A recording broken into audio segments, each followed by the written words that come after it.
사람은 세상을 떠나기 전 몸이 먼저 작별 인사를 준비합니다.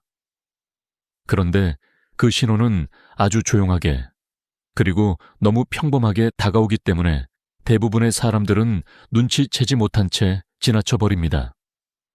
요즘 밥맛이 없네. 예전보다 좀 피곤하네. 나이 탓이겠지. 이런 말들 속에 사실은 몸이 보내는 마지막 메시지가 숨어 있습니다.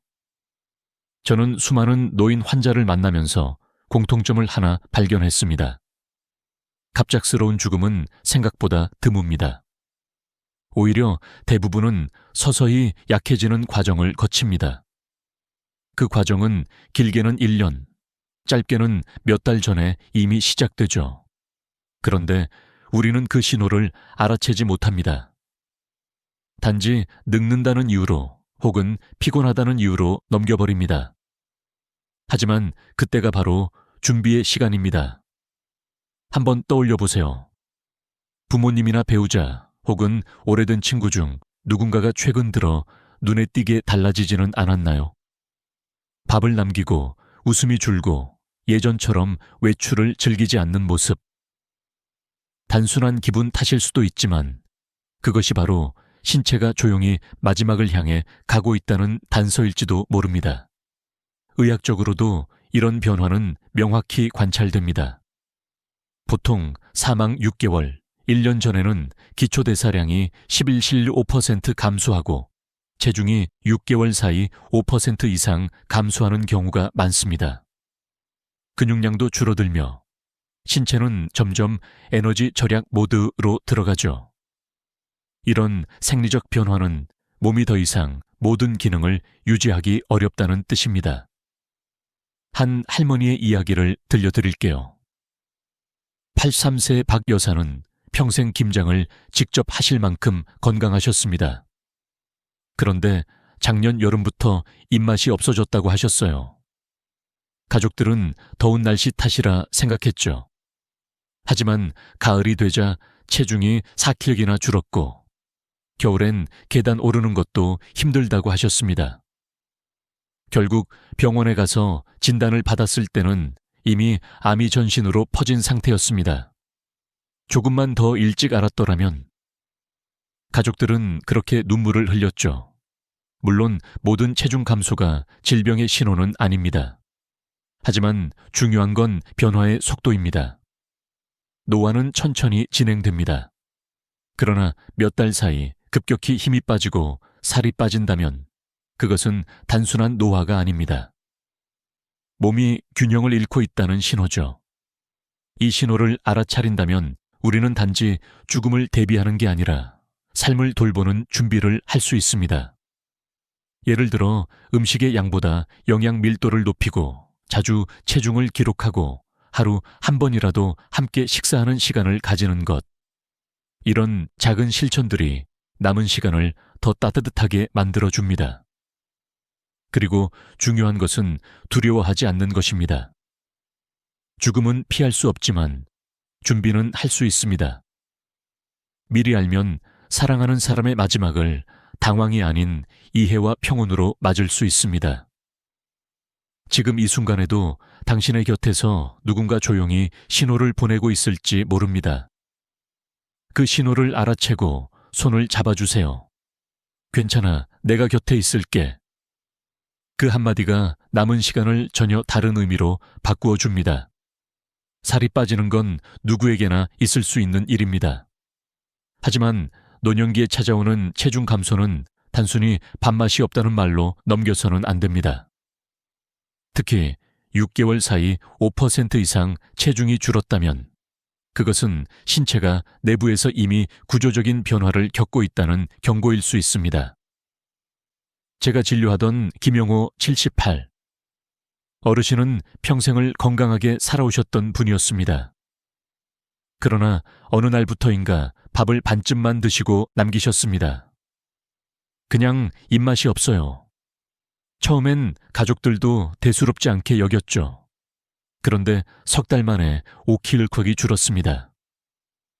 병원에 오셨을 땐 이미 근육량이 눈에 띄게 줄어 있었고 혈액 검사에서 단백질 수치 알부민가 낮게 나왔습니다.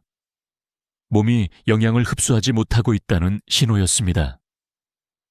이처럼 노년의 체중 감소는 단순한 노화가 아니라 소화기능 저하, 근감소증, 사르초페니아, 만성염증 혹은 질병의 시작일 수 있습니다. 특히 노인의 경우 식욕이 줄어드는 이유는 단순히 입맛의 문제가 아니라 호르몬 변화와 후각, 미각의 둔화, 그리고 신체의 에너지 절약 반응 때문입니다. 몸은 더 이상 예전처럼 먹고 움직이는 순환을 유지할 수 없게 되고 불필요한 에너지 소비를 줄이려 합니다. 그 결과는 명확합니다. 근육이 빠지면 움직임이 줄고 움직임이 줄면 더 빨리 쇠약해집니다. 이 악순환은 면역력을 떨어뜨리고 결국 감염이나 낙상, 욕창으로 이어집니다. 실제로 연구에 따르면 체중이 급격히 감소한 노인 중 1년 내 사망률은 정상 체중군보다 2.5배 높다고 합니다. 하지만 희망은 있습니다. 체중 감소를 단순히 노인의 자연스러운 변화로 받아들이지 않고 그 신호를 생활 속에서 감지한다면 우리는 충분히 대응할 수 있습니다. 가장 쉬운 방법은 3가지입니다. 첫째, 주간 체중 기록 노트를 만들어 두세요. 일주일에 한 번 같은 시간, 같은 옷차림으로 측정해 기록합니다. 변화를 눈으로 확인할 수 있으면 언제부터 문제가 시작되었는지 알 수 있습니다. 둘째, 식사질을 높이는 것입니다. 양을 강요하기보다는 단백질과 오메가3, 비타민 D, 칼슘이 풍부한 음식, 예를 들어 두부, 달걀, 생선, 된장국, 참깨를 자주 제공합니다. MNASF 간이 영양평가. 점수가 11점 이하라면 전문가 상담이 필요합니다. 셋째, 식사의 분위기를 바꾸는 것입니다. 노인은 식사보다 함께 먹는 시간에서 의욕을 얻습니다. 말없이 음식을 밀어넣는 대신 가족이 옆에서 대화를 나누며 천천히 함께 식사하면 섭취량이 20-30% 늘어난다는 보고도 있습니다. 김영호 어르신의 경우도 그랬습니다. 가족이 번갈아 식탁에 앉아 식사를 도와드리고 한 입 한 입을 칭찬하며 기록했습니다. 3개월 뒤 체중은 2kg 늘었고 표정도 밝아졌습니다. 하지만 의사가 마지막으로 남긴 말은 이랬죠. 이제는 몸이 회복하기보다 버티고 있는 시기일 수도 있습니다. 중요한 건 얼마나 오래 사느냐가 아니라 남은 시간이 편안하냐입니다. 이 말은 단순한 의학적 조언이 아니라 인생의 지혜였습니다. 체중의 숫자는 생명의 무게와 같습니다. 그 무게가 줄어들 때 우리는 죽음을 두려워할 것이 아니라 삶을 돌보는 방법을 찾아야 합니다. 살이 빠진다는 건 몸이 약해진다는 뜻이지만 동시에 그것은 함께할 시간이 더 소중해졌다는 신호이기도 합니다. 지금 이 순간 누군가의 밥그릇이 점점 가벼워지고 있다면 그건 단순한 식욕의 문제가 아닙니다. 그것은 사랑이 필요한 시간의 시작입니다. 나이가 들면 피곤한 건 당연하다고들 말합니다. 하지만 어느 날부터인가 쉬어도 피로가 사라지지 않는다면 그것은 단순한 노화가 아닙니다. 몸이 더 이상 회복할 여력이 없다는 깊은 신호일 수 있습니다. 제가 진료실에서 자주 듣는 말이 있습니다. 요즘은 하루 종일 누워 있어도 힘이 안 돌아와요. 처음엔 대수롭지 않게 들리지만 그 피로가 점점 심해지고 일상생활이 어려워진다면 그것은 신체의 에너지 시스템이 서서히 꺼져가고 있다는 뜻입니다. 이 시기의 피로는 단순히 근육의 피로가 아닙니다. 심장, 폐, 간, 신장 같은 주요 장기가 예전처럼 충분히 산소와 영양을 공급하지 못하면서 생기는 전신적인 탈진입니다. 특히 노년기에 접어들면 심박출량이 줄고 폐포 기능이 감소해 산소 포화도가 낮아지기 쉽습니다. 혈액 속 산소가 줄면 뇌와 근육이 모두 피로를 느끼고 조금만 움직여도 숨이 차게 되죠. 이런 탈진은 숫자로도 확인할 수 있습니다. 예를 들어 SPPB 노인 신체 기능 검사. 점수가 6점 이하이거나 악력 남성 26kg, 여성 18kg 이하. 이면 이미 근감소증이 진행 중입니다. 또 천이 낮아지고 맥박이 느려지거나 불규칙해지는 것도 몸이 에너지를 절약하기 위한 생리적 변화입니다. 문제는 이런 변화를 가족이 종종 오해한다는 겁니다. 게을러진 것 같다. 좀 더 걸으면 기운이 날 거야. 하지만 사실 그때 몸은 이미 스스로를 보호하기 위해 활동 제한 모드에 들어가 있습니다. 억지로 움직이게 하면 오히려 낙상, 저혈압, 실신 같은 위험이 커집니다. 제가 돌봤던 환자 중 한 분, 82세의 최정순 할머니는 평생 부지런하기로 유명했습니다. 그런데 어느 날부터인가 청소를 미루고 예배에도 빠지기 시작했죠. 가족들은 요즘 왜 이렇게 의욕이 없으세요? 라고 물었지만 할머니는 그저 미소만 지었습니다. 사실 그 미소 뒤에는 조금만 움직여도 심장이 뛰고 숨이 가빠지는 현실이 있었습니다. 의학적으로 이런 상태를 말기피로 증후군이라고 부릅니다. 단순히 잠으로 회복되지 않고 낮에도 꾸벅꾸벅 졸며 대화 중에도 집중하기 어려워집니다. 때로는 밥을 먹는 것도 힘이 되어 숟가락을 드는 손이 떨리기도 합니다. 이럴 때 가족이 할 수 있는 가장 좋은 일은 활동을 강요하지 않는 것입니다. 그 대신 안정적인 환경과 에너지 절약형 돌봄을 제공하는 게 중요합니다. 방 안 공기를 신선하게 유지하고 침대 옆에는 작은 물병과 손닦기 수건을 두세요. 또 체위를 자주 바꿔 혈액순환을 돕고 욕창을 예방하세요. 필요할 때는 물리치료사나 호스피스 간호사의 도움을 받는 것도 좋습니다. 그리고 무엇보다 중요한 것은 감정적 피로를 덜어주는 일입니다. 육체의 피로보다 더 깊은 것은 마음의 피로이기 때문입니다. 할머니가 요즘 너무 미안해 라고 하셨던 그 말에는 몸이 아닌 마음의 무게가 담겨 있었습니다.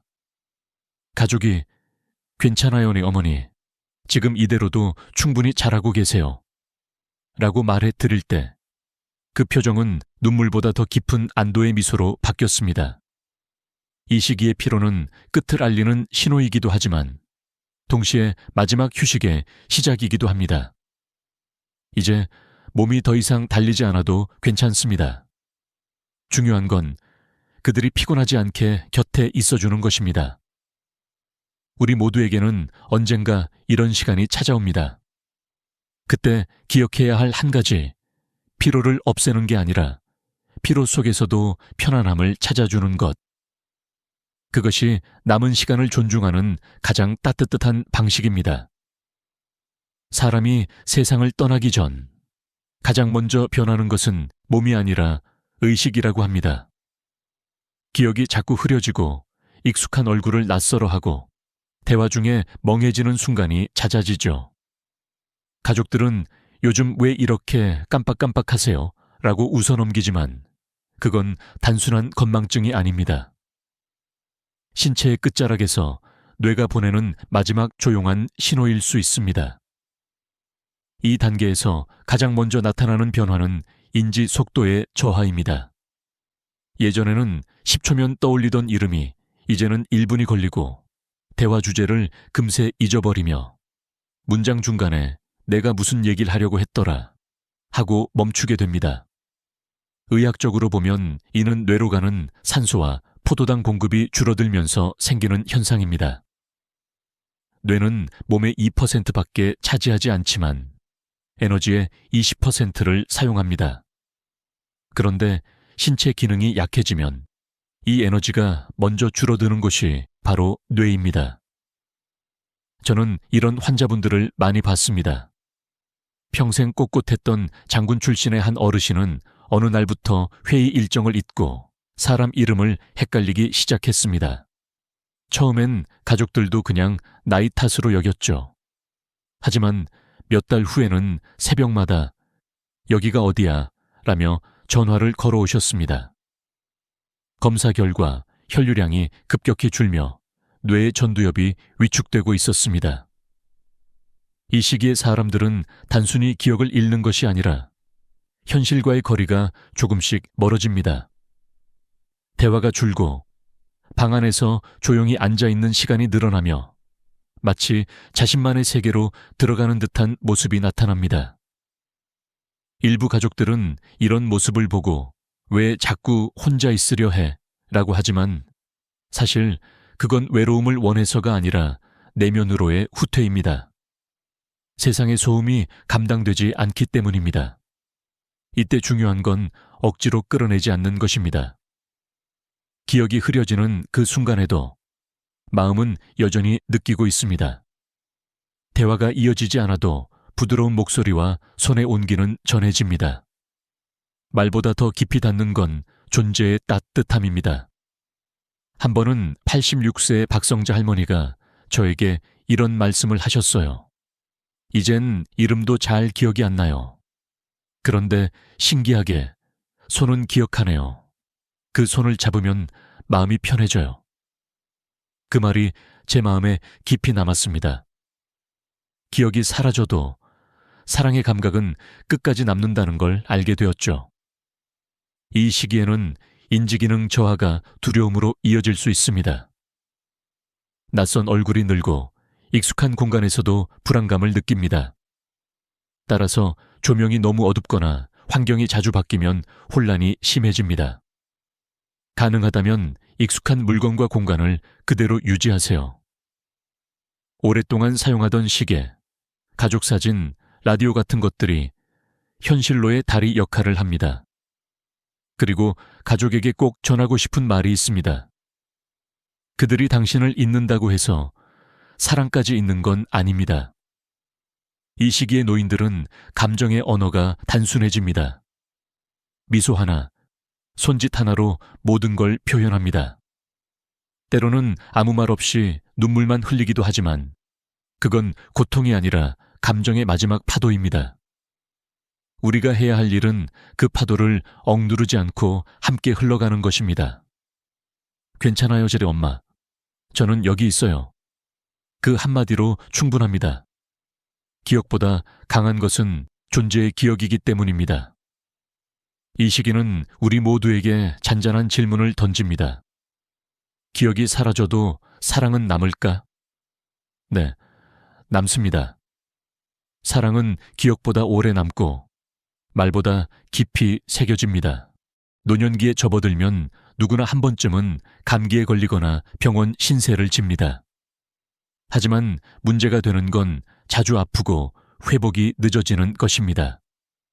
예전엔 하루면 낫던 감기가 이제는 일주일을 넘기고 작은 상처도 잘 아물지 않는다면 그건 단순한 면역력 저하가 아니라 몸이 마지막 균형을 잃어가고 있다는 신호입니다.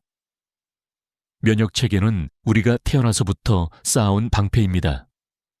그런데 그 방패가 서서히 약해지면 작은 세균에도 쉽게 뚫리게 되죠. 의학적으로 보면 70세 이후엔 백혈구의 탐식 능력과 T세포의 반응 속도가 10% 이상 감소합니다. 즉, 외부 침입을 인식하고 싸우는 속도 자체가 느려지는 겁니다. 이로 인해 감염이 쉽게 반복되고 회복 기간도 길어집니다. 제가 돌보았던 김선호 84. 어르신은 늘 건강한 분으로 유명했습니다. 하지만 어느 겨울 단순한 감기에 걸린 뒤부터 상태가 급격히 나빠졌습니다. 열이 오르지 않았기에 가족은 별일 아니라고 생각했지만 며칠 후 혼란스러움과 기침, 숨가쁨이 나타났습니다. 병원에서는 폐렴 진단을 내렸죠. 노인에게서 감염이 무섭게 진행되는 이유는 바로 여기에 있습니다. 열이 안 나는 것, 그게 오히려 더 위험한 신호입니다. 몸이 싸울 힘조차 남아있지 않다는 뜻이기 때문입니다. 또 한 가지 중요한 징후는 상처 치유의 지연입니다. 작은 긁힘이나 멍이 한 달이 지나도 낫지 않는다면 혈액순환이 이미 느려지고 있다는 뜻입니다. 피부 온도가 낮아지고 손끝과 발끝이 차가워지며 염증이 오래 지속되죠. 특히 혈류 저하와 단백질 결핍이 함께 오면 상처는 거의 아물지 않습니다. 이 시기에는 욕창이나 피부 감염이 쉽게 발생하므로 하루 한 번은 몸 전체를 부드럽게 살피는 것이 중요합니다. 하지만 이런 신호들 앞에서 우리가 가장 자주 하는 실수는 치료에만 집중하는 것입니다. 항생제, 주사, 입원. 물론 필요한 순간이 있지만 어느 시점부터는 치료보다 돌봄이 더 큰 의미를 가집니다. 노인 환자에게 반복적인 감염이 시작되면 의학적으로는 이미 면역 회복 가능성이 낮은 단계에 들어섰다고 봅니다. 이럴 때 가족의 역할은 싸우게 하는 것이 아니라 편안하게 숨 쉴 수 있도록 도와주는 것입니다. 수분을 충분히 공급하고 천을 일정하게 유지하며 공기가 마르지 않게 해야 합니다. 특히 밤에는 가습기를 켜고 차가운 바람이 직접 닿지 않도록 주의하세요. 한 노부인이 제게 이런 말을 했습니다. 의사 선생님, 이제 약이 아니라 따뜻한 손이 더 도움이 되는 것 같아요. 그 말을 듣고 저는 깨달았습니다. 때로는 약보다 사람의 손길과 목소리가 더 큰 회복을 줍니다. 감염은 생명을 갉아먹는 것이지만 그것을 사랑으로 덮을 수 있습니다. 그들의 몸이 약해질수록 우리의 마음은 더 강해야 합니다. 손을 잡고 천을 나누고 말을 걸어주세요. 괜찮아요. 오늘은 조금 쉬어요. 그 한마디가 항생제보다 강력할 수 있습니다. 지금 당신이 사랑하는 사람이 자주 감기에 걸리고 상처가 낫지 않고 밤마다 숨이 가빠 보인다면 그건 단순한 질병이 아니라 몸이 마지막 균형을 맞추려는 과정일지도 모릅니다. 그때 필요한 건 더 많은 약이 아니라 더 깊은 이해입니다. 그리고 지금 이 순간이 얼마나 소중한지를 깨닫는 일입니다. 사람의 생명은 숨결로 시작해 숨결로 끝납니다. 그래서 마지막 순간이 다가올수록 가장 먼저 변하는 것도 바로 호흡입니다. 가족들이 가장 두려워하는 장면이기도 하지요. 어머니가 요즘 숨이 가빠요. 아버지가 자꾸 숨을 멈추세요. 이 말 속에는 이미 몸이 천천히 이별을 준비하고 있다는 사실이 숨어 있습니다. 임종에 가까워질수록 호흡은 불규칙해집니다. 천천히 그리고 깊게 쉬었다가 갑자기 빠르게 들이쉬는 체인 스톡스. 호흡이 대표적입니다. 이는 뇌의 호흡 조절, 중추가 약해지며 생기는 자연스러운 현상입니다. 어느 날 밤 옆에서 듣는 그 숨소리가 마치 파도처럼 밀려왔다 사라지는 것처럼 들릴 때가 있죠. 이건 두려워해야 할 소리가 아닙니다. 몸이 스스로 에너지를 아끼기 위해 천천히 조용한 리듬으로 돌아가는 과정입니다. 혈액순환 역시 이 시기에 크게 변합니다. 손끝과 발끝이 차가워지고 피부가 희미한 푸른빛을 띠기 시작합니다. 이는 심장이 더 이상 사지까지 혈액을 보내지 않고 남은 힘을 중요한 장기, 뇌와 심장에 집중시키기 때문입니다. 그러니 손이 차다고 담요를 덮어도 다시 금세 식는 건 자연스러운 일입니다. 이때 중요한 건 온도를 올리는 것이 아니라 마음의 온도를 지켜주는 일입니다. 제가 기억하는 한 장면이 있습니다. 93세의 노신사가 마지막 며칠을 병실에서 보내고 있었습니다. 가족들은 불안과 슬픔 속에서 혹시 지금이라도 숨을 돌릴 수 있을까요? 라고 물었죠. 저는 그저 조용히 고개를 저었습니다. 그때 따님이 아버지 손을 꼭 잡으며 이렇게 말했습니다. 아버지, 괜찮아요. 이제 쉬세요. 우리가 여기 있어요. 그 순간 신사의 어깨가 살짝 이완되더니 고르게 숨을 내쉬었습니다. 그건 고통이 아니라 평화였습니다. 이 시기에는 의료적 개입보다 안전과 존엄이 더 중요합니다. 산소 포화도가 낮아져도 억지로 마스크를 씌우거나 강한 치료를 시도하는 것은 오히려 불편함을 줄 수 있습니다. 대신 방 안의 공기를 부드럽게 유지하고 조용한 음악을 틀어주며 작은 목소리로 말을 건네는 것이 가장 큰 위로가 됩니다. 사랑합니다. 괜찮아요. 함께 있어요. 이 짧은 말들이 삶의 끝자락에서 가장 따뜻한 약이 됩니다. 호흡이 느려지고 말이 줄어들고 눈빛이 희미해지는 것은 슬픈 일이지만 동시에 자연의 섭리입니다. 마치 긴 하루가 저물며 해가 지듯이 인생도 그렇게 빛을 거두어 갑니다. 이때 가족이 할 수 있는 일은 단 하나. 잡으려 하지 말고 곁에 있어주는 것. 많은 이들이 마지막 순간을 맞으며 이런 말을 남깁니다. 그동안 고마웠어요. 걱정 마세요. 그리고 사랑해요. 그 한마디 안에 그들의 전생이 담겨 있습니다. 이 영상이 여러분께 작은 용기와 위로가 되었길 바랍니다. 누군가의 마지막 숨결 앞에서 우리는 두려워하지 않아도 됩니다. 그건 끝이 아니라 고요한 귀향의 시작이기 때문입니다. 삶의 마지막 1년은 이별의 준비가 아니라 사랑을 완성해 가는 시간입니다. 그들이 남긴 숨결은 사라지지 않습니다. 우리의 마음속에 여전히 살아있기 때문입니다. 오늘 이 이야기를 끝까지 함께해 주셔서 감사합니다. 이 영상이 누군가에게 위로가 되었다면 좋아요와 구독으로 마음을 전해주세요. 당신의 따뜻한 응원은 더 많은 이들에게 평안한 빛을 전하는 힘이 됩니다. 내시경 한번 했을 뿐인데 보험금이 5천만 원 나왔다고요? 처음 그 얘기를 들었을 때 저도 믿기 어려웠습니다. 그런데 지난 20년 동안 수많은 고객을 만나면서 그 말이 단순한 우연이 아니라는 걸 깨달았습니다. 저는 김진영이라고 합니다. 20년 동안 보험금 청구를 도와온 설계사로 그동안 3만 건이 넘는 사례를 처리했습니다. 그중엔 정말 억울하게 받을 수 있었던 돈을 그냥 몰라서 놓쳐버린 분들이 너무나 많았습니다. 특히 연세가 있으신 분들은 이렇게 말씀하세요. 그냥 건강검진이었어요. 아프지도 않았는데 무슨 보험금이에요. 실손 조금 받았지 큰 돈은 못 받죠. 그럴 때마다 저는 조용히 미소를 짓습니다. 왜냐하면 저는 알고 있으니까요. 보험은 아픈 사람의 제도가 아니라 아는 사람의 제도라는 걸요. 보험사는 절대 먼저 알려주지 않습니다. 병원도 친절하게 설명해주지 않습니다. 심지어 많은 설계사들조차 검진과 치료의 경계가 어디서 갈리는지 모르는 경우가 많습니다. 지난달 67세의 박성준 어르신이 제게 오셨습니다.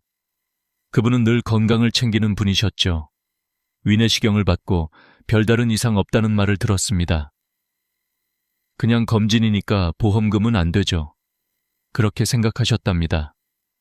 하지만 제가 서류를 살펴보니 진료 기록 한 줄에 이렇게 적혀 있었습니다. 상복부 불평함. 딱 그 한 줄이 보험사의 판단을 완전히 바꿔놓았습니다. 결과는요. 실손보험과 수술비를 합쳐 57만 원, 그리고 2년 전 대장 내시경 기록까지 확인해 추가로 45만 원을 더 받으셨습니다. 총 100만 원이 넘는 돈이 한 번의 확인으로 돌아왔죠. 그날 어르신은 제 앞에서 눈시울을 붉히며 말씀하셨습니다. 진영 씨, 이거 진짜 감사해요. 그냥 검진인 줄 알고 평생 모르고 넘어갈 뻔했어요. 저는 그때 다시 한번 확신했습니다. 보험금은 병이 아니라 기록에서 나온다는 사실을요. 아팠다는 게 중요한 게 아니라 의무 기록에 어떻게 적혀 있느냐가 모든 걸 결정합니다. 예를 들어 위내시경을 하다가 용종을 제거했다면 그건 단순 검진이 아니라 치료 행위입니다. 즉, 실손보험 청구 대상이 되는 거죠. 또 만약 조직검사를 했다면 그건 진단비 혹은 수술비로 이어질 가능성이 매우 높습니다. 이 한 줄, 이 한 장의 서류가 보험금의 방향을 완전히 바꿉니다. 그걸 아는 사람은 수십만 원에서 수천만 원을 받습니다. 모르는 사람은 한 푼도 못 받습니다. 저는 늘 고객들에게 이렇게 말합니다. 보험은 어렵지 않습니다. 단지 병원과 보험사 사이의 단어를 내 대신 번역해 줄 사람이 필요할 뿐입니다. 내시경 검사를 받으신 적이 있으신가요? 그때 혹시 의사가 용종이 있어서 제거했어요. 조직검사 했습니다 라고 말하지 않았나요? 그렇다면 지금이라도 늦지 않았습니다. 그 병원에 전화하세요. 내시경 조직검사 결과지를 발급받을 수 있을까요? 이 한마디면 충분합니다. 그 종이 한 장이 여러분의 통장에 수백만 원, 때로는 수천만 원을 만들어줍니다. 보험은 결국 누가 먼저 물어보느냐의 싸움입니다. 아는 사람은 받습니다. 모르는 사람은 그냥 지나칩니다. 오늘 이 영상을 보신 여러분은 이미 그 첫걸음을 내디딘 겁니다. 이제부터 그 숨은 비밀을 하나씩 풀어드리겠습니다. 보험사가 절대 알려주지 않는 그 단어 하나와 종이 한 장의 진짜 가치를요. 저는 진료 현장에서 수많은 어르신들을 만나면서 한 가지 공통점을 봅니다.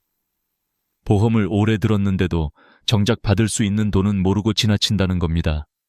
그 이유는 단순합니다. 보험금의 문은 단 2개의 관문으로 되어 있기 때문이죠. 첫째는 증상이 있었는가, 둘째는 처치가 이루어졌는가. 이 2가지 중 하나만 해당돼도 보험금 청구의 길은 열립니다. 많은 분들이 건강검진이라면 무조건 보험금이 안 된다고 생각합니다. 그런데 그건 반은 맞고 반은 틀린 말입니다. 검진이라도 단순한 호기심이 아니라 증상 때문에 검사한 것이라면 그건 이미 치료 목적의 행위로 간주됩니다. 예를 들어 속이 더부룩해서 혹은 소화가 잘 안 돼서 병원에 갔습니다. 의사가 그럼 위내시경 한번 해보시죠 라고 권했다면 그건 단순한 건강검진이 아닙니다. 이미 상복부 불평함이라는 증상이 진료 기록에 남게 되고 그 한 줄이 보험금을 받을 수 있는 결정적 근거가 됩니다. 72세 기하자 할머니의 사례가 그랬습니다. 건강검진으로 위내시경을 하셨는데 용종이 발견되어 제거까지 하셨습니다. 병원에서는 그냥 검진이니까 보험금은 안 나옵니다 라며 돌려보냈죠. 하지만 진료 기록을 다시 확인해 보니 상복부 불평함이라는 증상이 명확히 기록되어 있었습니다. 그 덕분에 실손보험과 수술비를 합쳐 57만 원을 받으셨습니다. 할머니는 놀라워하며 물으셨습니다. 그럼 몇 년 전 대장 내시경도 받을 수 있나요? 확인해 보니 2년 전 대장 내시경에서도 용종을 제거하셨고 그 기록은 아직 청구 기한인 3년을 넘기지 않았습니다. 추가로 45만 원을 더 받으셨습니다. 이처럼 증상이 기록되어 있거나 처치가 있었다면 검사 목적이 아니라 치료 목적으로 인정됩니다. 이게 바로 첫 번째 관문을 통과하는 법이죠. 두 번째 관문은 처치 여부입니다. 내시경 중에 용종을 제거했거나 조직검사를 했다면 그건 명백한 의료 행위입니다. 실손보험뿐 아니라 수술비까지 청구가 가능하죠. 보험사에서는 이런 절제나 제거를 내시경적 절제술로 분류하기 때문에 수술비 항목이 있는 보험이라면 추가 지급이 이루어집니다. 예를 들어 68세 박명호 어르신은 대장 내시경 중 용종을 제거했습니다. 처음엔 병원비만 돌려받으셨지만 진료 기록을 살펴보니 그 용종이 선종 액센종으로 확인됐습니다. 이건 단순 용종이 아니라 수술로 인정받는 유형이었죠. 결국 어르신은 병원비 외에도 30만 원의 수술비를 추가로 받았습니다. 이 2가지 조건만 기억하세요. 증상이 있었는가, 처치가 있었는가. 이 둘 중 하나만 충족되면 건강검진이라도 충분히 보험금 청구가 가능합니다. 그런데 많은 분들이 여기서 멈춥니다. 그럼 병원에서 알아서 해주겠지. 아니요, 병원은 진료를 담당할 뿐 보험금 청구는 환자 본인의 몫입니다. 그래서 여러분이 먼저 묻고 먼저 확인하셔야 합니다. 어렵게 느껴지시나요? 걱정하지 마세요. 보험은 복잡한 서류 싸움이 아닙니다. 단지 어떤 단어가 기록되어 있느냐의 싸움일 뿐입니다. 다음 이야기에서는 그 단어들이 어디에 숨어 있고 그 종이 한 장이 왜 수천만 원의 가치를 가지는지 제가 직접 알려드리겠습니다. 보험금의 크기를 결정짓는 건 병의 크기가 아닙니다. 그저 종이 한 장, 그 속에 적힌 단어 하나가 모든 걸 바꿉니다. 많은 분들이 내시경 검사를 받고 이렇게 말하십니다. 진단서만 있으면 충분하죠. 하지만 현실은 전혀 다릅니다. 진단서만으로는 보험금의 절반도 받을 수 없습니다. 그 이유를 보여준 사례가 있습니다.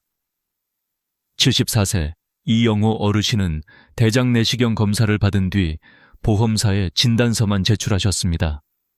결과는 고작 9만 원. 이게 다인가요? 하셨죠. 하지만 제가 다시 서류를 살펴보니 가장 중요한 문서가 빠져 있었습니다. 바로 조직검사 결과지였습니다. 진단서는 의사가 환자의 상태를 간단히 요약한 문서입니다. 하지만 조직검사 결과지는 현미경으로 직접 확인한 세포 수준의 정확한 증거입니다. 그래서 보험사는 진단서보다 조직검사 결과지를 훨씬 중요하게 봅니다. 이영호 어르신의 결과지를 다시 병원에서 요청했습니다. 그리고 거기엔 놀라운 단어가 적혀 있었죠. 고등급 이형성, 그리고 선종. 이 두 단어가 추가된 순간 그의 보험금은 9만 원에서 3천만 원으로 바뀌었습니다. 조직검사 결과지는 병의 상태를 과학적으로 증명합니다. 보험사는 그 단어 하나하나를 기준으로 보험금을 산정합니다.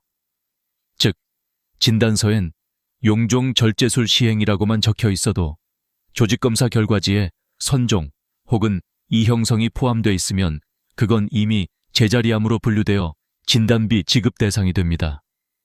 이 차이를 이해하신 70세 이정화 할머니의 경우도 인상 깊었습니다. 위내시경 중 용종을 제거하고 병원비 9만 원만 받으셨죠. 하지만 제가 조직검사 결과지를 꼭 받아보세요 라고 말씀드렸고 그 결과지에는 고등급 이형성이라는 문구가 있었습니다. 그 한 줄 덕분에 추가로 300만 원의 진단비를 받으셨습니다. 이처럼 진단서와 조직검사 결과지는 완전히 다른 문서입니다. 진단서는 요약본, 조직검사 결과지는 상세본입니다. 쉽게 말해 진단서는 이런 수술을 했다라는 메모이고 조직검사는 이 세포가 어떤 상태였는가를 증명하는 증거죠. 보험사는 의사의 말보다 검사의 결과를 더 믿습니다. 왜냐하면 의사는 환자를 안심시키기 위해 큰 문제 없어요. 용종 제거했으니 괜찮습니다. 라고 말하지만 보험사는 감정이 아니라 의학적 용어와 코드로 판단하기 때문입니다. 그렇다면 여러분은 어떻게 해야 할까요? 너무 간단합니다. 검사받은 병원에 전화해서 이렇게 말씀하세요. 내시경 조직검사 결과지를 발급받고 싶습니다. 이 한마디면 끝입니다. 혹시 서류 속 단어가 어렵게 느껴지신다면 딱 두 가지만 기억하세요. 고등급 또는 이형성. 이 두 단어가 함께 있다면 제자리암 진단비 지급 가능성이 매우 높습니다. 이런 단어들이 어렵다고 느껴진다면 의사에게 직접 물어보셔도 괜찮습니다. 이게 고등급 이형성인가요? 이건 제자리암으로 볼 수 있나요? 이 두 질문만 던져도 의사는 정확히 알려줍니다. 실제로 69세 박영자 할머니는 그렇게 하셨습니다. 의사에게 조심스럽게 물었죠. 이게 암인가요? 제자리암인가요? 의사는 잠시 고민하다가 이렇게 대답했습니다. 고등급 이형성입니다. 제자리암과 같은 의미예요. 그 한마디를 기록으로 남겨 보험사에 제출한 결과 그분은 3천만 원을 받으셨습니다. 이 모든 일의 출발점은 단 하나였습니다. 조직검사 결과지 한 장, 진단서만으로는 9만 원. 조직검사 결과지가 있으면 3천만 원. 이게 바로 현실입니다. 여러분, 내시경을 받으셨다면 꼭 기억하세요. 진단서만으로는 부족하다. 병원에 꼭 전화하세요. 조직검사 결과지를 발급받을 수 있을까요? 그 한 장의 종이가 당신의 통장에 0이 하나, 아니 2개를 더 만들어줄 수도 있습니다. 그리고 다음 이야기에서는 이 조직검사 결과지가 수술비, 진단비, 실손보험 이 3가지 항목에 어떻게 연결되는지를 알려드리겠습니다.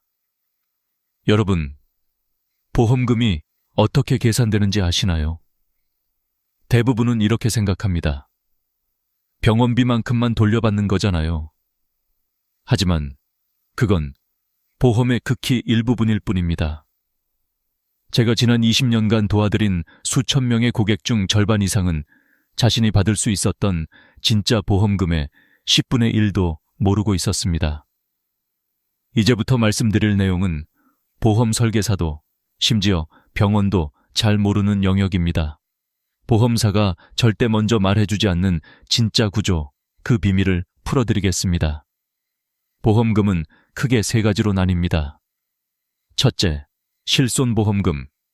내가 낸 병원비를 돌려받는 기본형. 둘째, 수술비. 수술이 인정될 경우 정해진 금액을 받는 항목. 셋째, 진단비. 병명만 맞으면 진료비와 상관없이 지급되는 고정금입니다. 대부분은 첫 번째 단계, 실손에서 멈춥니다. 11만 2천 원 냈는데 9만 원 돌려받았어요. 이 정도면 됐다고 생각하죠. 하지만 조직검사 결과지를 확인한 사람은 그 다음 문을 엽니다. 예를 들어볼까요?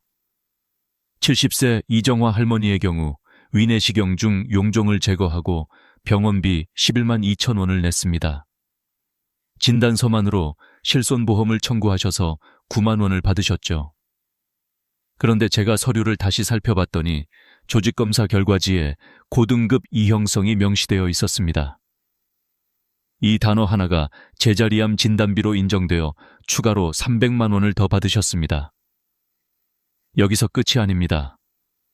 용종 절제술은 수술비 항목으로도 인정됩니다. 진단서에 절제, 절거, 제거술 같은 표현이 있다면 보험사는 그걸 내시경적 수술로 분류합니다. 즉, 수술비로 정해진 금액을 또 받을 수 있다는 뜻이죠. 실제로 73세 김영순 할머니의 사례가 그렇습니다. 평소 위장이 약해 정기적으로 검진을 받으시던 분이셨는데 용종을 제거하신 뒤 단순히 실손만 청구하셨습니다. 하지만 제가 조직검사 결과지를 확인하자 고등급 이형성 문구가 있었고 제자리암 진단비 3천만 원, 수술비 50만 원, 유사암 특약 2천만 원, 총 5천만 원이 넘는 보험금을 받으셨습니다. 할머니는 눈을 크게 뜨며 말씀하셨죠. 그럼 제가 받은 건 병원비 9만 원인데 보험금은 5천만 원이라는 거예요? 그렇습니다. 병의 크기가 아니라 서류에 적힌 단어의 정확성이 보험금의 액수를 결정합니다. 이쯤에서 많은 분들이 묻습니다. 그럼 이런 걸 왜 보험사는 먼저 알려주지 않나요? 정답은 간단합니다. 보험사의 일은 지급이 아니라 관리입니다. 보험사는 청구가 들어와야 검토합니다. 즉, 묻지 않으면 주지 않습니다. 알려주지 않는 이유는 단순히 그들이 말할 의무가 없기 때문입니다. 병원도 마찬가지입니다. 병원은 진료와 치료에 집중합니다. 보험금 청구는 환자의 몫입니다. 의사 선생님이 용종은 다 제거했으니 괜찮아요 라고 말하는 순간 그 말에 안심하고 끝내는 분들이 많죠. 하지만 그 용종이 선종이었다면 보험상으로는 완전히 다른 결과가 나옵니다. 이걸 아는 사람은 받고 모르는 사람은 놓칩니다. 그래서 저는 고객들에게 항상 이렇게 말합니다. 보험은 병이 아니라 기록입니다. 내가 어떤 병을 알았는지가 아니라 의사가 어떤 단어로 기록했느냐가 보험금의 전부입니다. 그리고 그 기록을 확인하는 방법은 단 한 가지, 조직검사 결과지를 받아보는 것. 병원에서 그건 필요 없어요 라고 말해도 괜찮습니다. 그건 여러분이 결정할 권리입니다. 검사 후 3년 이내라면 언제든 발급 가능합니다. 전화 한 통이면 됩니다. 내시경 조직검사 결과지를 받을 수 있을까요? 이 문장 하나가 여러분의 삶을 바꿉니다. 병원비 9만 원과 보험금 5천만 원의 차이, 그건 서류에 달려 있습니다. 이제 다음 이야기에선 그 서류 속 단어들이 보험사 컴퓨터 안에서 어떻게 해석되고 어떤 기준으로 제자리암, 수술비, 실손비로 분류되는지를 제가 직접 알려드리겠습니다. 이걸 아는 순간 보험은 더 이상 어려운 단어가 아니라 여러분의 권리가 됩니다. 보험은 숫자의 싸움이 아닙니다. 단어의 싸움입니다. 진단서에 어떤 표현이 들어있느냐에 따라 9만 원이 될 수도 있고 900만 원이 될 수도 있습니다. 이 말을 들으면 다들 믿기 어렵다고 하십니다. 설마 단어 하나로 그렇게 달라진다고요? 하지만 저는 20년 동안 수많은 사례를 봐왔습니다. 그중엔 단 한 글자 때문에 보험금이 거절되거나 반대로 수천만 원이 지급된 경우도 있었습니다. 보험사는 병원 서류에 적힌 특정 단어를 기준으로 판단합니다. 용종이라는 단어만 있으면 단순 절제술로, 선종이 포함되면 수술로, 고등급 이형성이 들어있으면 제자리암, 경계성 종양이 들어있으면 유사암으로 분류됩니다. 이 단어들이 곧 돈의 언어가 되는 겁니다. 73세 김영순 할머니의 사례는 교과서적입니다. 위내시경 중 용종을 제거하고 병원비 11만 원을 냈습니다. 처음엔 실손으로 9만 원만 받았죠. 하지만 제가 서류를 확인하자 진단서에 절제술 시행이 있었고 조직검사 결과엔 고등급 이형성이 있었습니다. 결과는 어땠을까요? 제자리암 진단비 3천만 원, 수술비 50만 원, 유사암 특약금 2천만 원, 총액은 5,050만 원. 할머니는 이게 꿈이냐 하며 눈시울을 붉히셨습니다. 그저 병원비 돌려받을 줄만 알았는데. 하지만 그건 단지 운이 좋은 게 아니었습니다. 정확한 단어를 찾아낸 결과였습니다. 이 차이를 모르면 보험사는 절대 먼저 알려주지 않습니다.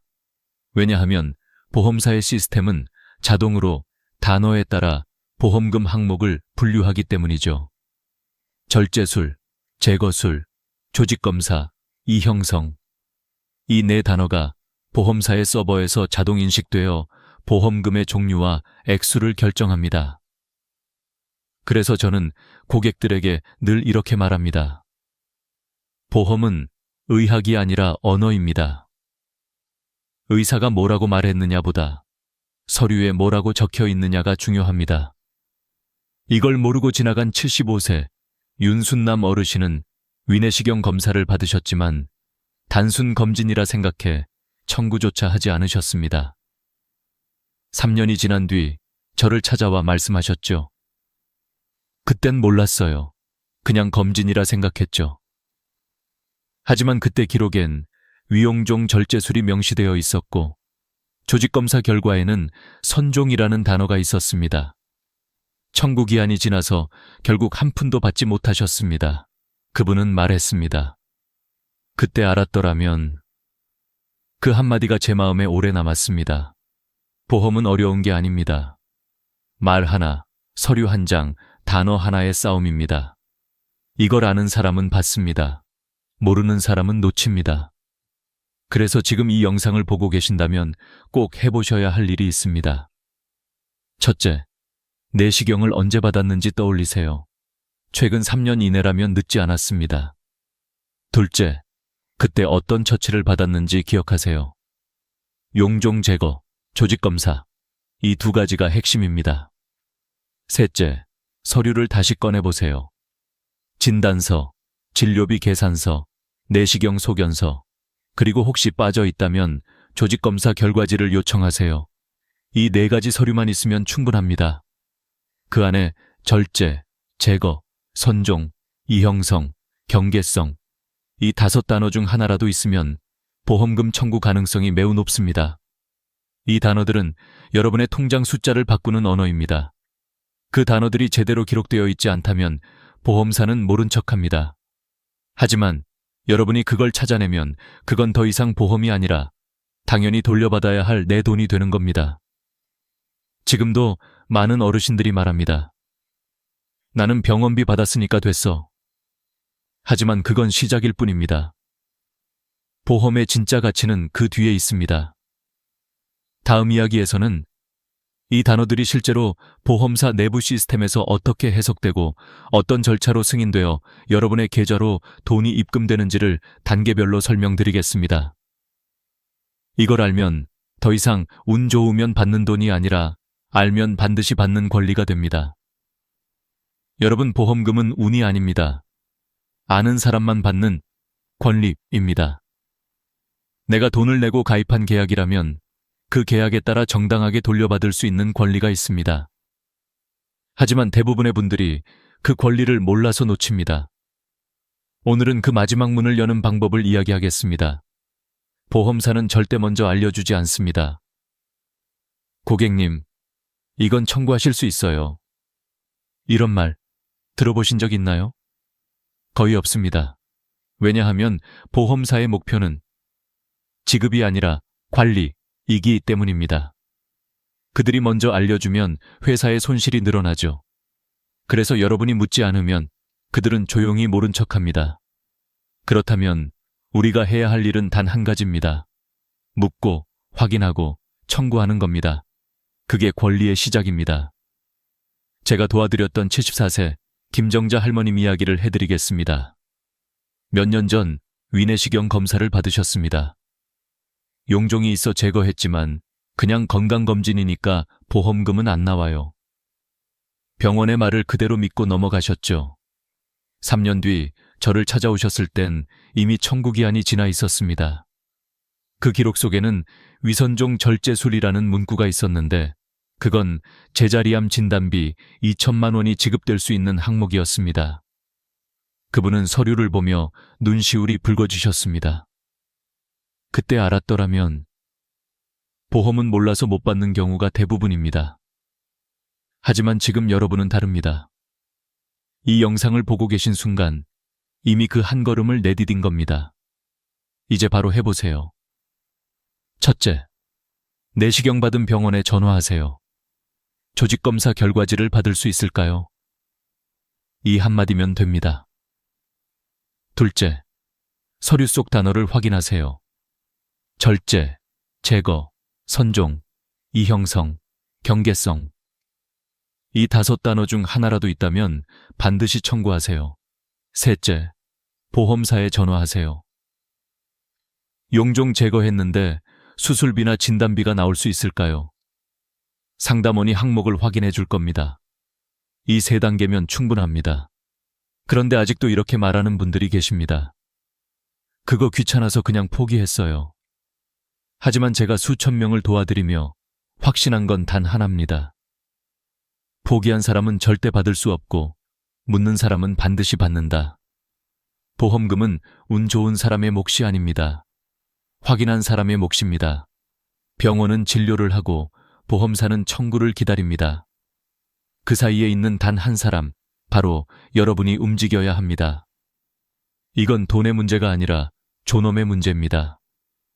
평생 일하며 낸 보험료, 그건 여러분의 권리이자 노후의 안전망입니다. 저는 지난 20년간 수많은 어르신들을 만나왔습니다. 내시경 한 번으로, 종이 한 장으로, 단어 하나로 삶이 바뀌는 모습을 수도 없이 보았습니다. 9만 원이라 생각했던 검사비가 5천만 원의 보험금으로 바뀌는 기적 말입니다. 이제 그 기적은 여러분의 차례입니다. 보험은 더 이상 복잡한 서류가 아닙니다. 내가 알아야만 받을 수 있는 약속입니다. 오늘 이 영상을 본 당신은 그 약속을 지킬 첫 번째 사람이 될 수 있습니다. 혹시 내시경 검사 후 서류를 어디 뒀는지 모르시겠다면 지금 바로 병원에 전화하세요. 내시경 조직검사 결과지 발급받고 싶습니다. 이 한마디면 충분합니다. 그리고 주변 분들께도 꼭 알려주세요. 여러분이 공유하는 단 한 번의 클릭이 누군가에겐 3천만 원, 5천만 원의 희망이 됩니다. 저는 다시 한번 말씀드립니다. 보험은 운이 아닙니다. 아는 사람의 권리입니다. 그 권리를 지키는 첫 걸음이 바로 확인입니다. 오늘부터 여러분의 권리를 직접 찾아가세요. 제가 이 자리를 빌려 마지막으로 부탁드립니다. 내 돈, 내가 챙기자. 그게 여러분의 노후를 지키는 가장 현명한 방법입니다. 끝까지 함께 해주셔서 감사합니다. 이 이야기가 도움이 되셨다면 좋아요와 구독, 그리고 알림 설정 부탁드립니다. 여러분의 한 번의 응원이 또 다른 분의 삶을 바꾸는 시작이 될 수 있습니다. 노후의 지혜, 삶의 가치, 저는 언제나 여러분 곁에서 함께하겠습니다. 여러분, 아침마다 식탁 위에 올라오는 그 평범한 생선 한 점이 사실은 당신의 혈압을 올리고 기억력을 흐리게 하고 신장을 지치게 만들고 있다면 믿으시겠습니까?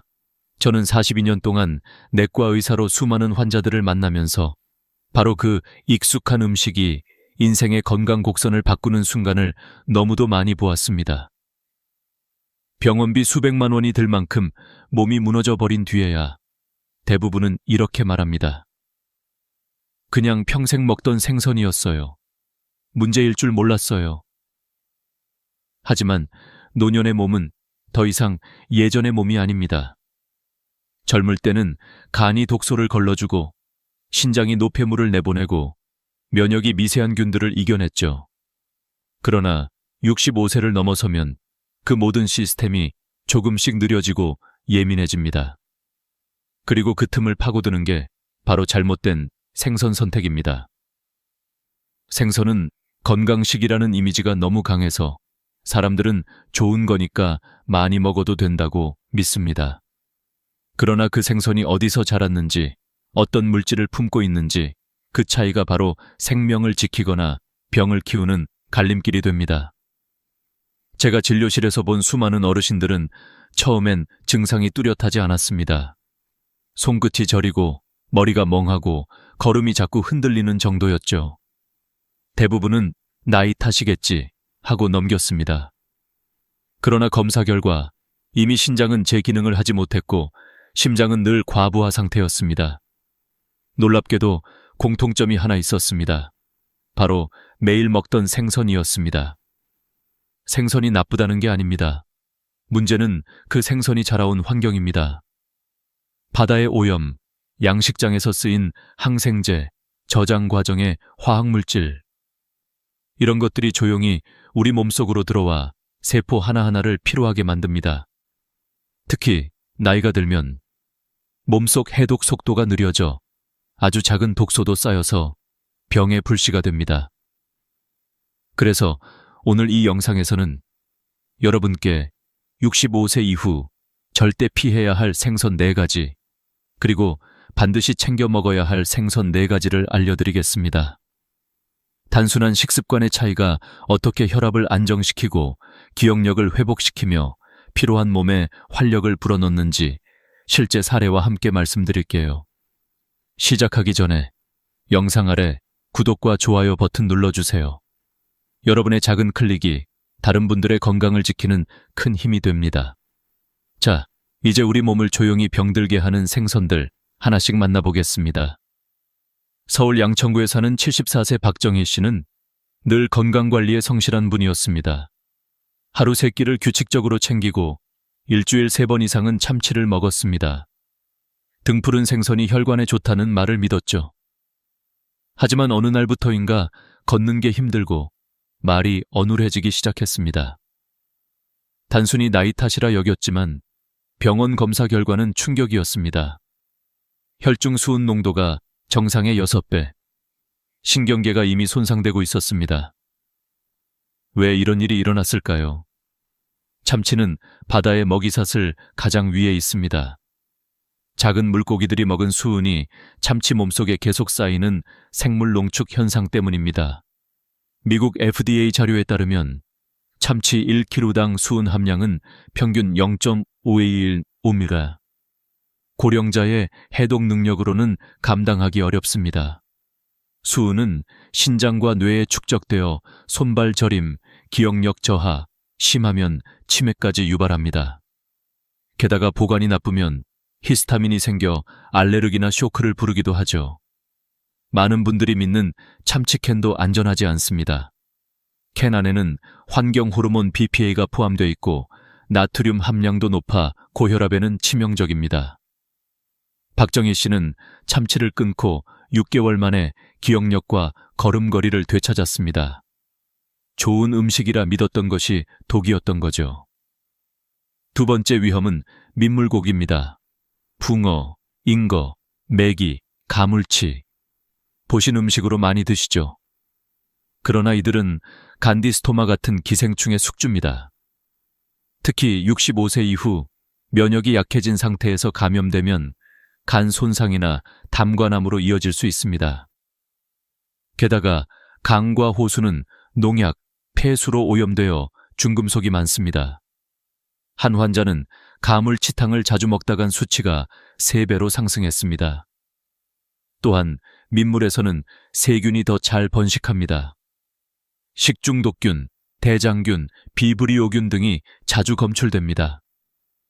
고령층의 식중독 사망률이 젊은 층보다 15배 높은 이유입니다. 세 번째는 양식 우럭입니다. 우럭 자체가 나쁜 생선은 아닙니다. 그러나 문제는 양식이라는 환경입니다. 좁은 수조에서 항생제와 호르몬이 주기적으로 투여됩니다. 이 잔류물이 고스란히 고기살에 남죠. 이런 항생제가 장내 유익균을 파괴해 소화장애, 복통을 유발하고 내성균을 키웁니다. 실제로 한 73세 남성은 매주 양식 우럭을 먹다가 다제 내성균에 감염되어 치료가 불가능해졌습니다. 특히 수입산 우럭은 수질 관리가 부실한 경우가 많아 더 위험합니다. 네 번째는 훈제 연어입니다. 고급 음식처럼 보이지만 실상은 소금과 발암물질의 덩어리입니다. 백당 나트륨이 1200mg, 하루 권장량의 절반이 넘죠. 고령자는 배출 기능이 떨어져 혈압이 급상승하기 쉽습니다.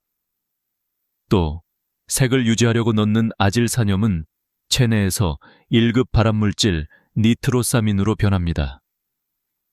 훈제 과정에서 생기는 벤조피렌 역시 강력한 발암물질입니다. 냉장 상태로 먹는 특성상 리스테리아균 감염 위험도 큽니다. 실제로 매일 훈제 연어를 먹던 71세 여성은 몇 달 만에 혈압이 180, 190까지 올랐습니다.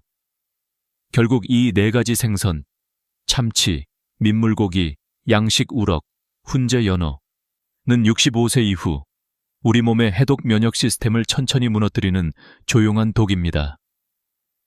생선이 곧 건강이라는 믿음은 젊을 때 이야기입니다.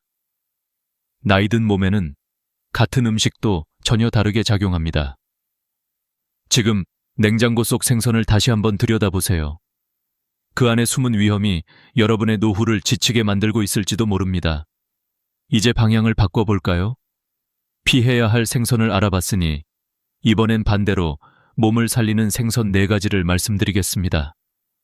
저 이영수는 40년 넘게 환자들을 진료하며 식습관 하나가 노년의 삶 전체를 바꾼 사례를 수없이 봤습니다. 그 중에서도 생선 하나만 바꿨을 뿐인데 혈압이 내려가고 기억력이 또렷해지며 걸음걸이가 안정된 분들이 정말 많았습니다. 첫 번째는 고등어입니다. 많은 분들이 기름기 많아 속이 느끼하다며 피하지만 사실 고등어는 65세 이후 가장 필요한 생선입니다. 고등어 속의 오메가3 지방산은 뇌세포를 보호하고 혈관을 깨끗하게 유지합니다. 특히 DHA와 EPA 함량은 연어보다 많습니다. 꾸준히 섭취하면 기억력 감퇴를 늦추고 치매 위험을 낮춥니다.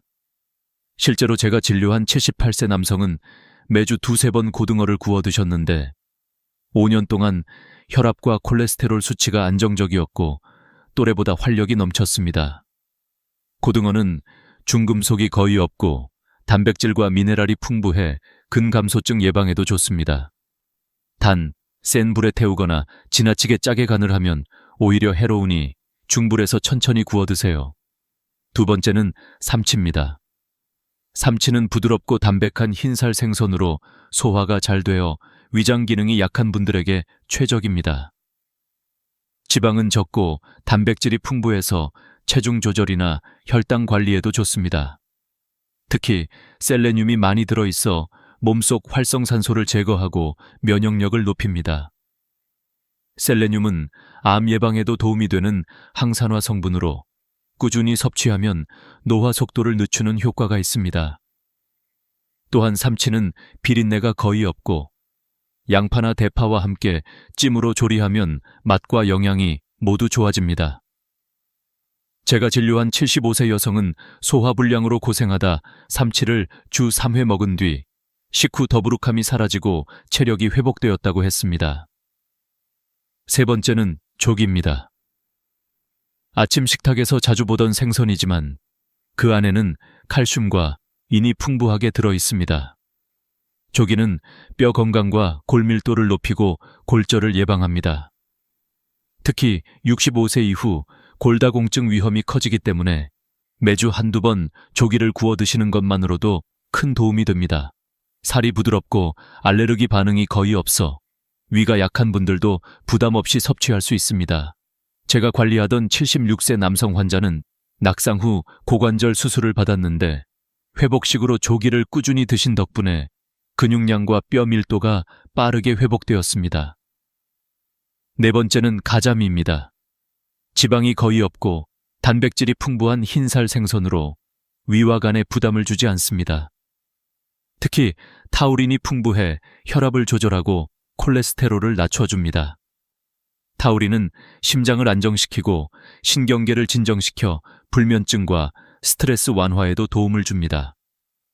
또한 가자미에는 간세포 재생을 돕는 성분이 있어 지방간이나 약 복용으로 가니 필요한 분들께 아주 좋습니다. 살이 부드러워 치아가 약한 어르신도 편하게 드실 수 있고 비린내가 거의 없어 식욕이 떨어진 분들께도 좋습니다. 이 네 가지 생선, 고등어, 삼치, 조기, 가자미는 노년기 영양의 4대 축이라 할 만합니다. 뇌, 혈관, 뼈, 간, 소화기까지 고루 지켜주기 때문이죠. 다만 중요한 건 어떤 생선을 얼마나 자주 어떻게 조리하느냐입니다. 노년의 식탁은 단순히 배를 채우는 자리가 아니라 삶의 길이를 바꾸는 공간입니다. 생선 한 점의 차이가 10년의 건강을 가를 수도 있습니다. 이제 다음 단계에서는 이 좋은 생선들을 가장 안전하고 효과적으로 먹는 방법을 구체적으로 알려드리겠습니다. 좋은 생선이라도 잘못 먹으면 약이 아닌 독이 될 수 있습니다. 특히 65세 이후에는 위와 장, 간과 신장이 모두 예민해져 작은 실수 하나가 큰 문제로 이어질 수 있습니다. 저는 수십 년간 진료하면서 이런 사례를 수도 없이 봤습니다. 같은 고등어인데 왜 나는 속이 더부룩하죠? 생선을 먹고 나면 가끔 열이 나요. 이런 분들 대부분은 조리법이나 보관법에서 작은 실수를 하고 계셨습니다. 그래서 오늘은 생선을 더 건강하게 먹는 3가지 핵심 원칙을 알려드리겠습니다. 첫째, 반드시 익혀서 드셔야 합니다. 회로 먹는 생선, 특히 참치나 민물고기 회는 절대 피해야 합니다. 눈에 보이지 않는 기생충, 세균, 바이러스가 그대로 체내에 들어갈 수 있기 때문이죠. 나이가 들면 면역력이 약해져서 이런 감염이 훨씬 쉽게 번집니다. 생선을 익힐 때는 중심 온도가 63도 이상이 되어야 안전합니다. 두께 2cm 생선이라면 한 면당 5-7분 중불에서 굽는 것이 적당하고 찜이나 탕은 끓는 물에서 최소 10분 이상 익혀야 합니다. 이렇게 하면 기생충과 세균은 완전히 사멸됩니다. 둘째, 내장과 피는 반드시 제거하세요. 생선 속 독소와 중금속, 기생충의 대부분은 내장과 피에 몰려 있습니다. 특히 간, 아가미, 복부의 검은 막에는 농축된 독성 물질이 많습니다. 손질할 때는 흐르는 찬물로 내장을 깨끗이 제거하고 작은 칫솔이나 숟가락으로 복강 안쪽을 문질러 주세요. 이렇게 하면 잔류 독소가 훨씬 줄어듭니다. 손질한 뒤에는 소금물에 30분 정도 담가두면 피와 불순물이 빠져나와 더 안전해집니다. 셋째, 원산지와 유통 경로를 확인하세요. 국산이라고 무조건 안전한 것은 아닙니다. 그러나 수입산 중에는 항생제, 호르몬 사용 기준이 느슨한 곳이 많습니다. 특히 중국, 동남아, 남미산은 수질 관리가 불안정해 위험합니다. 반드시 원산지 표시를 확인하고 냉장 상태가 불분명한 길거리 좌판보다는 믿을 수 있는 대형마트나 수산 전문점에서 구입하세요. 냉동 생선을 살 때는 포장재를 꼭 살펴보세요.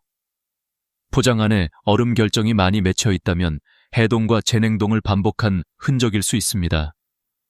그럴 경우 세균이 번식했을 가능성이 높으니 피해야 합니다. 또한 생선을 보관할 때는 냉장보다 냉동을 선택하는 것이 좋습니다. 냉장 상태에서는 하루 이틀이면 부패가 시작되지만 냉동은 최대 3개월까지 보관할 수 있습니다. 단, 오래 냉동된 생선은 단백질이 변성될 수 있으므로 가능한 한 빨리 드시는 것이 좋습니다. 조리 후 남은 생선은 실온에 두지 말고 즉시 냉장 보관하고 다음 날 드실 때는 반드시 재가열하세요. 이 세 가지 원칙을 지키면 생선은 독이 아니라 몸을 되살리는 약이 됩니다. 실제로 제 환자 중 72세 윤모 어르신은 냉동 관리가 안 된 참치를 자주 드시다간 수치가 급격히 상승했습니다. 하지만 이후 완전 익히기, 내장 제거, 냉동 보관 세 가지 원칙을 실천한 뒤 간 기능이 정상으로 회복되었습니다. 그분은 먹는 방법만 바꿨을 뿐인데 몸이 새로 태어난 기분이에요 라고 하셨습니다. 여러분, 건강은 거창한 결심에서 시작되지 않습니다. 식탁 위에 작은 습관에서 시작됩니다. 익혀 먹고 깨끗이 손질하고 믿을 수 있는 재료를 고르는 일, 이 세 가지를 실천하는 것만으로도 질병의 70%는 예방할 수 있습니다. 생선 한 점이 약이 될지 독이 될지는 결국 당신의 손끝에 달려 있습니다. 많은 분들이 이렇게 말씀하십니다. 나는 아픈 데가 없어요. 아직 젊어요. 하지만 제가 진료실에서 뵙는 65세 이상 어르신들 대부분은 겉으론 멀쩡해 보여도 몸속에서는 이미 변화가 시작되고 있었습니다. 해독 기능이 느려지고 혈관이 딱딱해지고 신장은 노폐물을 제때 걸러내지 못합니다. 피로가 쌓여도 단순히 나이 탓이라 여기며 넘어가죠. 하지만 그것이 바로 병의 시작입니다. 여러분, 혹시 이런 경험 있으신가요? 요즘 들어 이유 없이 손끝이 자주 저리거나 잠이 얕고 자주 깨는 느낌, 밥맛이 줄었는데도 몸이 붓는다거나 예전보다 집중력이 떨어지고 기억이 희미해진다면 그건 단순한 노화가 아닙니다. 몸이 도와달라고 보내는 신호입니다. 이 시기의 몸은 작은 자극에도 쉽게 영향을 받습니다. 40대 때는 아무렇지 않던 음식이 70대엔 독이 되기도 합니다. 특히 수은, 나트륨, 기생충, 항생제 잔류물 같은 성분은 간과 신장을 직접 공격합니다. 신장세포가 손상되면 체내 노폐물이 쌓이고 혈압이 높아지며 심장에도 부담이 갑니다. 하지만 이런 변화는 조용히 천천히 진행됩니다. 그래서 대부분의 사람은 모르고 지나칩니다. 통계에 따르면 65세 이상 고령자의 식중독 사망률은 2030대보다 15배 이상 높습니다. 미국 환경보호청 EPA 역시 생선에 포함된 중금속이 노인층의 심장병, 신장질환, 치매 위험을 크게 높인다고 경고합니다. 실제로 저는 70세 여성 환자를 진료한 적이 있습니다. 특별히 아픈 곳은 없다고 하셨지만 피 검사 결과 혈중 수은 수치가 기준치의 4배를 넘었습니다. 원인은 단 한 가지, 매일 아침 훈제 연어 한 접시였습니다. 이처럼 노년의 몸은 소리 없는 변화 속에서 천천히 무너집니다. 하지만 희망은 있습니다. 몸은 정직해서 잘 돌봐주면 반드시 회복 신호를 보냅니다. 소금 섭취를 줄이고 안전한 생선을 선택하고 물을 자주 마시며 충분히 자면 3개월 만에도 혈압과 간 수치가 뚜렷하게 좋아지는 사례가 많습니다. 저는 항상 이렇게 말씀드립니다. 몸은 배신하지 않습니다. 우리가 먼저 배신할 뿐이죠. 지금부터라도 음식 하나하나를 의식적으로 선택한다면 남은 20년은 훨씬 다르게 흘러갈 겁니다. 노화는 피할 수 없지만 병드는 노화는 막을 수 있습니다. 그리고 그 출발점은 거창한 약이나 보약이 아니라 식탁 위의 생선 한 점입니다. 여러분이 어떤 생선을 어떤 방법으로 먹느냐가 그 자체로 최고의 예방의학이 됩니다. 혹시 오늘 저녁 메뉴에 참치캔을 생각하고 계신가요? 혹은 민물고기 매운탕이 떠오르시나요? 잠시만 멈추세요. 대신 고등어 한 토막, 조기 한 마리를 구워보세요. 그 작은 선택이 내일의 혈압을 바꾸고 모레의 기억력을 지켜줄 겁니다. 진료실에서 만난 수많은 환자들의 공통점은 하나였습니다. 병은 갑자기 찾아오는 게 아니라 습관 속에서 조용히 자란다는 것이었습니다. 제가 42년 동안 내과 의사로 일하며 가장 자주 본 장면은 환자들이 스스로 놀라는 모습이었습니다. 선생님, 저는 특별히 잘못한 게 없어요. 그냥 평소처럼 먹었을 뿐인데요. 그 평소라는 것이 바로 문제였습니다. 늘 먹던 참치캔, 늘 먹던 훈제 연어, 늘 먹던 매운탕. 그 익숙함이 오히려 병의 씨앗이었죠. 여러분, 우리 몸은 생각보다 단순합니다. 나쁜 것을 멈추고 좋은 것을 넣어주면 금세 반응합니다. 단지 우리는 그 신호를 무시하고 살아갈 뿐입니다. 몇 해 전 73세의 한 남성 환자분이 있었습니다. 그는 늘 피곤했고 손발이 붓고 잠도 제대로 못 잤습니다. 검사 결과는 신장 기능 저하, 간 효소 수치 상승. 그의 식단을 살펴보니 매일 아침 참치캔, 점심에는 매운탕, 저녁엔 훈제 연어를 드시고 있었습니다. 저는 그분께 이렇게 조언했습니다. 이제부터 단 3가지만 지켜보세요. 첫째, 모든 생선은 익혀서 드세요. 둘째, 양식보다는 자연산을 선택하세요. 셋째, 내장과 피를 반드시 제거하세요. 그분은 반신반의했지만 그대로 실천했습니다. 3개월 뒤 그의 신장 수치는 절반 이상 회복되었고 얼굴빛은 눈에 띄게 밝아졌습니다. 몸이 이렇게 빨리 바뀔 줄 몰랐어요. 그분의 눈에는 눈물이 맺혀 있었습니다. 이처럼 습관은 병을 만들기도 하지만 약이 되기도 합니다. 노년의 건강은 운동도 중요하지만 더 중요한 건 무엇을 먹느냐입니다. 생선 하나, 조리법 하나가 당신의 10년을 바꿀 수 있습니다. 여러분 기억하세요. 건강은 병원에서 만드는 게 아닙니다. 건강은 매일 아침 식탁에서 만들어집니다. 오늘 저녁 생선을 구울 때 단 10초만 더 신경 써주세요. 그 10초가 혈압을 낮추고 신장을 지키며 기억력을 지탱하는 힘이 됩니다. 혹시 지금 이 영상을 보고 계신 당신의 냉장고 속에 참치캔이 있나요? 그렇다면 오늘 그 자리에 고등어를 넣어보세요. 냉동실에 훈제 연어가 있나요? 그 자리에 조기를 담아보세요. 작은 교체 하나가 건강한 100세의 출발점이 됩니다. 저는 진료실에서 매일 그 기적을 봅니다. 식습관을 바꾼 어르신들은 약을 줄이고 다시 걷고 다시 웃습니다. 그 미소를 볼 때마다 저는 이렇게 느낍니다. 건강은 절대 멀리 있지 않다. 바로 식탁 위에 있다. 오늘 영상이 여러분께 그 믿음의 첫걸음이 되었으면 합니다. 여러분의 한 끼가 내일의 활력이 되길 바랍니다. 항상 곁에서 함께하겠습니다. 이영수였습니다. 여러분의 건강한 노후를 응원합니다. 이 영상이 도움이 되셨다면 좋아요와 구독 꼭 눌러주세요. 그리고 알림 설정도 잊지 마세요. 당신의 한 번의 클릭이 누군가의 건강을 지키는 시작이 됩니다. 감사합니다. 오늘도 건강하고 따뜻한 하루 되세요.